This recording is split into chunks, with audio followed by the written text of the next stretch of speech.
അടിമലത്തുറയിലെ മണൽപ്പരപ്പാണ് ശ്രീകുമാർ ഗുരുക്കളുടെയും ശിഷ്യന്മാരുടെയും അംഗത്തട്ട്. ആയുധാഭ്യാസം പരിശീലിപ്പിക്കുന്ന കേന്ദ്രങ്ങളാണ് ഇപ്പോൾ മിക്ക കളരികളും. എന്നാൽ ഇവിടെ അടിമുറയ്ക്കും അടിതടയ്ക്കും പ്രത്യേക പരിശീലനമുണ്ട്. ഒരിറ്റ് രക്തം വീഴാതെ എതിരാളികളെ തറപറ്റിക്കുന്ന അഭ്യാസമുണ്ട്.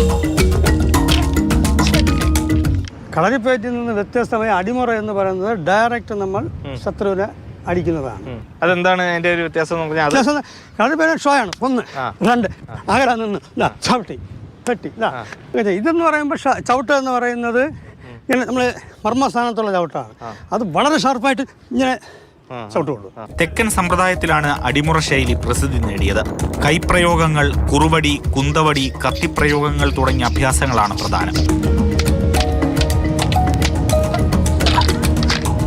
തെക്കൻ സമ്പ്രദായം എന്ന് പറയുന്നത് അടിതടയ്ക്ക് കൂടുതൽ പ്രാധാന്യം. ആയുധപ്പയറ്റിന് നിരവധി ആയുധങ്ങൾ വെച്ച് പ്രയോഗിക്കുന്നു. ഊർമി, കുറുവടി, നെടുവടി, കടാര. അതിൻ്റെ പ്രത്യേകത എന്ന് പറയുന്നത് തെക്കൻ്റെ ഏറ്റവും നല്ല പ്രത്യേകത ചെറുമം. 2.5 അടി നീളമുള്ള വടി ചെറുമം ഒരു പ്രത്യേക ഐറ്റമാണ്. അതുപോലെ അടിമുറയും പ്രത്യേകതയാണ്.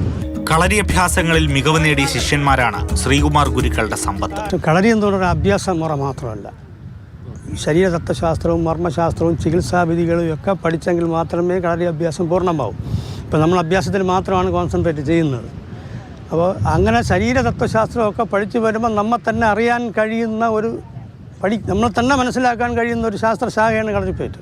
ശ്രീകുമാർ ഗുരുക്കൾക്ക് കളരി ജീവിതവും കളരി ചികിത്സ ജീവനോപാധിയുമാണ്.